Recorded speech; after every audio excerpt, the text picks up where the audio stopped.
The following is a presentation of the Belly Up Sports Media Network. 14:20 in the morning, 14 minutes and 20 seconds worth of sports talk to get you through your daily commute.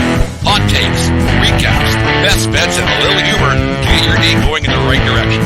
Sit back, grab your coffee, and let's get into it.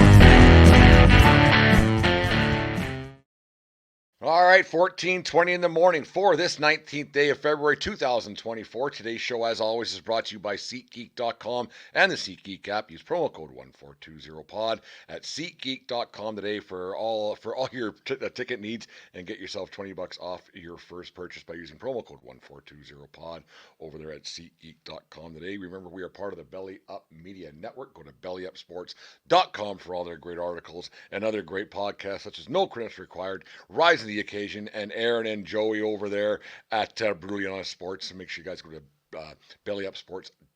Check out everything got going over there. And thank you to everybody who listens to our show and downloads it and watches on YouTube.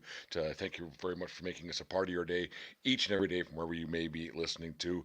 Took the weekend off in the podcast world. I have one thing that's near and dear to my heart is obviously the town of Fort Macleod where I grew up. They had their Hockey Through the Ages tournament this weekend.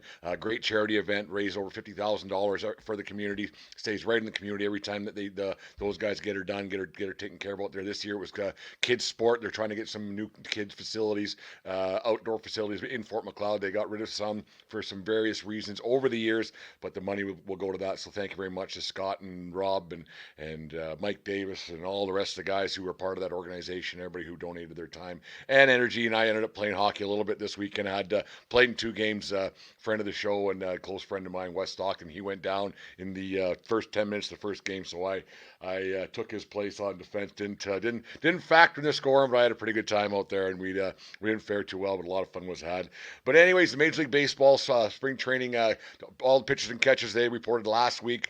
Position players started arriving to their respective teams yesterday, and most other guys started showing up today. And then I think games start next on Thursday or Friday afternoon. So that's always a nice time of year when the games start going on TV. You don't got to watch old reruns and everything else and all the speculation. I know nothing really gets accomplished in the spring training game, but it's always fun to watch, see how guys are fitting in, see how guys are changing up things a little bit. So it's always fun to watch baseball games and just in a relaxed atmosphere where the games don't mean a whole heck of a lot, obviously, in the standings, but it's always nice to get baseball back on TV, whether it be watching from games that are in Arizona or in Florida. But the biggest there's 5 storylines that I was kind of looking at over the last couple of days. Like I said, I kind of took the weekend off from the sports world, in my own little sports world in Fort Macleod there, but I was driving home yesterday and I was listening to MLB radio, and I got thinking about some other things that were kind of crossing my mind for the upcoming baseball season. And I got 5 storylines that I found interesting to between my ears and inside my coconut that I hope you guys find interesting as well. Number 1 is the Oakland A's situation. That's going to be a bit of a disaster for the next few years, and everybody knows they're moving, not moving, they're moving. They're not really know where they're going to play, how it's all going to pan out. But the one thing that's going to be interesting to me to watch is how bad is that team going to be? There's not going to be any free agents, obviously, that want to go there. You're going to get bottom of the barrel, bottom run guys that will want to just be in the big leagues and play in the big leagues. I know it's not a big league situation that they have in Oakland, but how bad are they going to be this year, and what can they possibly do to bring a few fans into that building? And like there was nights out there, you wouldn't think that there was 800 people in the stands, but it's going to be interesting to see how that all plays out in the coming year. And there's a situation that came up last week or 2 weeks ago. I was listening to guys over at Craft Brewed Sports, and basically the owner of Vegas is like, well, if you don't like the deal, or the mayor of Vegas like, well, if you don't want to come here for our stipulations, then don't. So thanks, bye, see ya. And then the mayor of Oakland basically has come out and said that they could have a stadium ready in 2 to 3 years under different financial situations, but it was going to be something that Fisher didn't want to get done. And so now there's already talk that if MLB expands or if a team moves, that Oakland could be a destination, because there might be naming rights that they could figure out a way to keep the name A's in Oakland, because I don't think you could rebrand a team, go back to Oakland and call them something else. I think that'd have to be the A's, and a fresh start in a new city. If they do move to Las Vegas, a new start to having them called something other than the A's would probably be a better decision in the long run. So you wouldn't want 2 Oakland teams called what they were called in Oakland, both in Las Vegas, like with the with the Raiders. So it's going to be interesting to see how that all plays out and how the crowds are going to be and how bad that team's going to be. It's too bad that it got to this point, but it's been a long time coming that Fisher's wanted out of Oakland, and it's been a long time coming that that they're going. It's just time to go. Thanks, bye, see ya, and that's it. The next one for me today, Mike Trout came out and he made some comments basically asking, or pretty much, he's when Mike Trout asks, he's not asking, he's telling his owner to do something. But he came out and basically said to owner Artie Moreno that can we go make some trades? Can we go make some deals? Can we go get a couple of these free agents that are still sitting around the waiting for a team to go to? And there's some major guys, and they're all Scott Boras clients for some reason. Surprise, surprise, Boras is playing the waiting game, and all of a sudden there's no money left for some of these guys. And then what are you going to do? But Trout come out basically. He wants to stay in Los Angeles with the Anaheim Angels, the Los Angeles Angels of Anaheim, whatever they're called. And he wants to stay there. He's there for the long run. He's committed to staying there. But is he really committed? Was he making that statement today, saying that Artie Moreno should go out and make some deals, sign some players? Was that basically a warning shot going out to the to his ownership group, saying, "Listen, I'm committed to staying here, but I will play my ass off." But he did say that him being sidelined last year and out with injuries hurts his team's chance of winning a lot. But I think that was a warning shot from Trout, because he never really says much. And was that a warning shot from Trout saying, you know what? I asked. They didn't listen. Maybe time for me to go when they start off the season 26 and 46 and say, you know what, this is a dead end this year. It's going to be a dead end next year, and I only have X amount of years of good baseball left in me. He's 32 years old, and maybe his best days are already behind him. And they didn't make that deal last year at the deadline when they could have got some prospects, could have got some players for Shohei Ohtani. They went for it, and it turned out to be a big mistake. I know it's tough to deal Ohtani. We'll get to him in half a second, but it's tough to make a deal for a guy like that, because really, what's your return on that investment, and what are you going to get?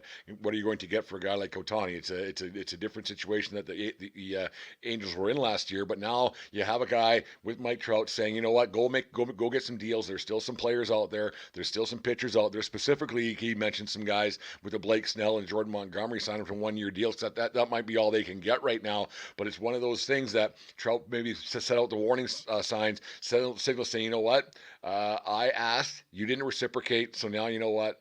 It's time for Mike Trout to take his services elsewhere. And I think that's going to be a big storyline in the weeks and months months to come. I wouldn't say weeks, but in the months to come. 1st of June, if they're having another bad season, which I fully expect them to have a bad season again, are they going to be Mike Troutless as well? And then what? And then what do the Angels have without Mike Trout? I mean, they don't have much as it is. Without Mike Trout, they have next to nothing. And Trout's got to have. We talk about all the time that like Trout's an all-timer, probably going to the Hall of Fame already, no matter what. But eventually, you have all the stats in the world. But if you don't have that champion moniker on your plaque in Cooperstown, it doesn't mean a whole bunch. It's an honor to go to Cooperstown. I fully understand that. But championships are the ones that matters. Championships make you all timers or legendary, right? So it's one of those things. You can be a Hall of Famer, but legends are a lot different. And you got to win to become a legend in my estimation. My guess is, anyways. Number 3 on my list of what's going to happen this year, big storylines. It's to me, is it Dodgers win a World Series or bust? I know they got that one in 2020. The COVID year that kind of counts. Dave, my co-host here at 1420 Land, we're on the air tonight. Check your local listing, 7:30 Mountain Standard Time. We usually record that, but it's one of those things that Dave calls it the 3/4 World Series, and I agree with him. So they haven't had a World Series since 1988. Well documented. They've been in the playoffs 11 straight years. They've got the ownership group, that Guggenheim group, that's but Magic Johnson's their figurehead, and they've been there year in, year out. They haven't been afraid to spend money over the years. They've been dipping deep. They went out and got Ohtani this year for $700 million, bunch of deferred money and everything else. But the big signing for me, they went out and got some pitching with Yamamoto and Tyler Glasnow. I know Glasnow, hence his, it's kind of ironic. His name's Glasnow because he's kind of made of glass. But if he can stay healthy, I mean, every player, if they can stay healthy, if Glasnow can stay healthy and get them 30 quality starts throughout the season, that's going to be a big thing. And get to playoff time, that's going to be huge. And Yamamoto, we don't know what he's going to be, but by all intent, he's going to be a great one. I don't see how a team would possibly invest $325 million in a pitcher if they didn't think he was going to be great. And he had a lot of suitors out there. It wasn't just the Dodgers spending money. There was a lot of teams that were looking to get Yamamoto. So I expect him to be the next Japanese great coming over and pitching there. So the Dodgers are set up. Freddie Freeman's there. You have Mookie Betts, obviously. They're a great team. Teoscar Hernandez signed on and on it goes. And Ohtani, yeah, he's not going to pitch this year, but having him at DH throughout the year, it doesn't hurt. So you look at 4 or 5 guys in that lineup, and we haven't even got into the other depth guys on that team that could say that, you know what, this year the Dodgers, I think it's World Series or bust for them. Clayton Kershaw, I know he's getting a little long in the tooth. He signed to come on once his shoulders feeling a little more better, and he'll be there mid June to early July when he's expected to come by. So that rotation is going to be stacked, and they'll have themselves a chance to win another World Series. And if they don't do it this year, then when? They're just like who was in the Super Bowl a couple of weeks back that I've already forgot. That's how much I care about the Super Bowl. San Francisco 49ers. It's the same situation there, that if not this year, then when? You can't just keep buying and buying and buying. Eventually it might be just a organizational problem with why they're not winning World Series. They ran into a juggernaut last year with the Arizona Diamondbacks, but that's comes down to pitching. So you get these two guys, you get into that 3-game series, a 3-game wild card series that you try to avoid, but it happens. You got two guys at the top of your rotation that can win you some ball games, and they got a chance to win themselves a World Series again. But like I said, if not now, then when? Number 4 for me, storylines to look out for this year is the Baltimore Orioles. Will they be able to repeat what they got done last year? 101 win season, remarkable season. Everything kind of came together. You had the Jays didn't have a very good year last year. They're expected to do a lot more. The Yankees had an off season, and the Orioles took full advantage of it. But they went out and got Corbin Burns in a trade with the Milwaukee Brewers, so that's going to help that ball club a lot. He's a great player, and this Jackson Holiday is he gets a 20-year-old stud, number 1 prospect in all of baseball. Is he going to make the opening day roster and help that team out even more? I believe he will. The one step back that they're going to have going out and getting Craig Kimbrell, they had to get something done because their closer Felix Bautista is out for the year with Tommy John, which he suffered near the end of the last season, I believe it was. So that's one of those things where they're going to take a step back with Craig Kimbrell, but they score enough runs where the closer situation isn't that important because they hit the ball so damn well. But you look at that team, 101 wins might be a lofty goal for them coming into this offseason or coming into this season, because like I said, I think the Yankees will be a better baseball team, or the Yankees a World Series team. I couldn't get out with talking about the Yankees, as I always do, being a Yankee dork like I am. But you look at that, they'll be a lot better this year with Soto. You want to have a healthy Judge. I hope Stanton has a better year, and they have a better pitching rotation as they went out and added Stroman, and then they got Verdugo, who I'm not big on. It's one of those things. We've talked about that a time or two about my thoughts on Stroman and Verdugo. I'm not too keen on him, but Soto's going to improve that lineup 100%. Judge is going to see more pitches to hit, and if he can stay healthy, I expect them to improve in their 82 wins. But those 82 wins have to come at the expense of the Baltimore Orioles, because they play like it's one of those things. I know it's more of a balanced schedule than it was in years past, but the Orioles, winning another 100, having another 100 win season is going to be a tough road ahead for them. So I don't know if they can possibly get that done. Will they be a playoff team 100%? Burns adds them a lot of innings, a lot of quality innings. He's a great pitcher. He's one of the best in baseball, and they went out and made that deal to make their team better. And like I said, Jackson Holiday's he's a prospect. I'm not a big prospect hugger. You got to be great before you can say anything, because to me a prospect is just another guy until they prove themselves. A lot of prospects don't do anything, but this Holiday kid seems like the real deal. And until you expect them to be a playoff team, I expect them to win 90 to 95 games. And you're going to see a lot of teams in that American League East are going to be right there with that many wins. It's going to be a tough division. They'll eat themselves alive a little bit, but the Tampa Bay Rays are Tampa Bay, and Toronto's going to be a better team this year. I think Vladdy addition by staying neutral. Yeah, they didn't go sign Matt Holliday or Halliday. Sorry, it's just one of those things. You wonder if Vladdy can be better, if Bichette can be better, and the big wild card for the Jays is obviously Alek Manoah, because if Manoah was only half-assed last year instead of awful, the Jays would have been a much better team. So you wonder how that's all going to turn out with the Toronto Blue Jays and the American League East. But Baltimore's still a force to reckon with now. Like I said, that Burns trade, getting him in the lineup is a great thing for them.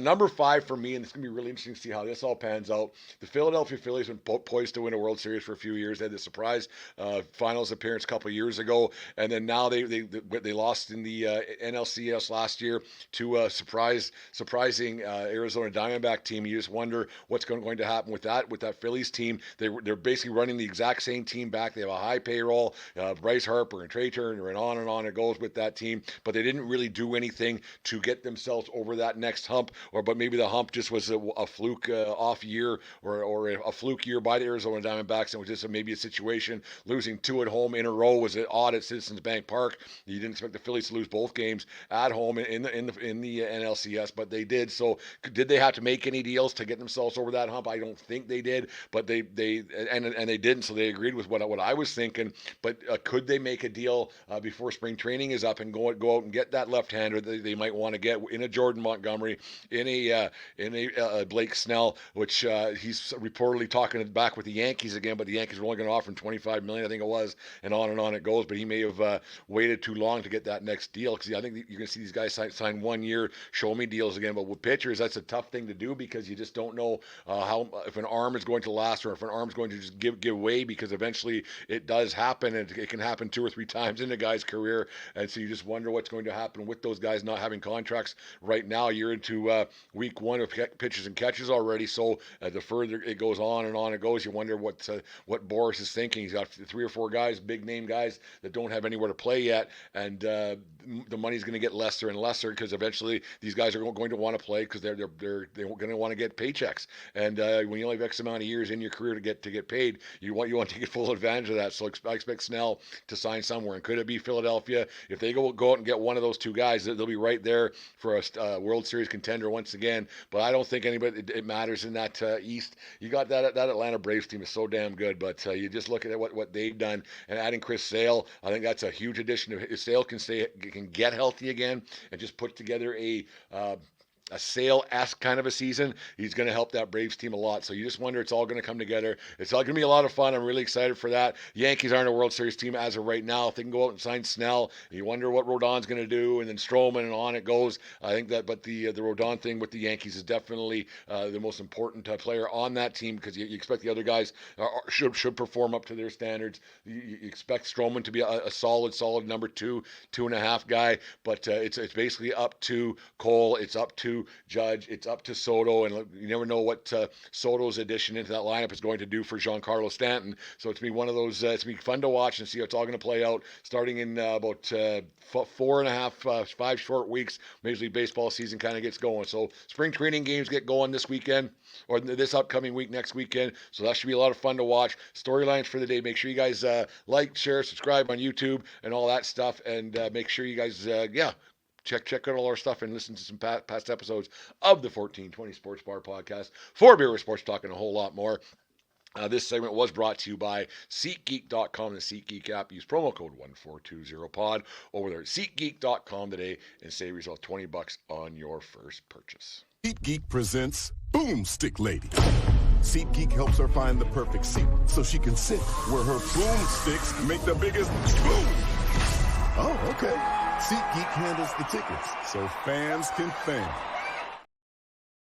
Thanks to our friends over there at SeatGeek. We appreciate all they have done for us over the last 3 years. I think they've been with the 1420 podcast. So a lot of thanks go out to SeatGeek, and use promo code 1420pod at SeatGeek.com today. Anyways, as some of you know, or most of you know, if you're I'm now a part of the Lethbridge Bulls baseball club here in Lethbridge, WCBL. For those of you who aren't in the greater Lethbridge area, if you're out east somewhere or down in the States, it's Summerwood Collegiate Wood Bat League. Goes 56-game schedule from about, I think, the first week in May to about first week in August, and playoffs get going. So it's a pretty long season, but I'm a part of that baseball off the field operations and all kinds of different titles and things that we got going on. And there's one thing that we want to get going, get it out there. It's our 25th anniversary, so we're really looking forward to that. And to kick it off, we have a new a t-shirt coming out. We around the office, we came up with this idea. It's the Bull shirt. We have T-Bone, the Bull is our guy. So the Bull shirt, it's for sale there, right there. If you're watching on YouTube, make sure you guys go to bullsbaseball.com and get yourself a Bull shirt. It's just a simple little thing, and if you're in Lethbridge, great. If you're not, even better. Wear it around the nation and show your support for the Lethbridge Bulls and get that Bull shirt name out there. It's a funny little thing. It's not just something to play on words, and it doesn't mean any harm. We're not trying to offend anybody, but yeah, go to bullsbaseball.com. Check out the other merchandise we got coming up this week and get yourself a Bull shirt featuring old T-Bone there. So anyways, there's a funny commercial coming out later on next week for our Bull shirt. Anyways, that's it. 14:20 in the morning. Four coffees is supposed to be worth of sports talk, but it's a little. It's 2 o'clock in the afternoon here. I had some running around and things to do since I was not in the mood, I guess, of being a productive human being, or just as an adult. We were having a lot of fun out there in Fort McLeod, having some beers and playing some hockey and reminiscing about the old times. It was a lot of fun, like I said. Anyways, that's it for 14:20 in the morning. Remember, everybody, it doesn't matter where you are, it's who you're with. Have a good day, folks, and we'll talk to you guys tonight. You just listened to the 1420 Sports Bar Podcast. For beer with sports talk and a whole lot more. We are part of the Belly Up Media Network. Let's get in.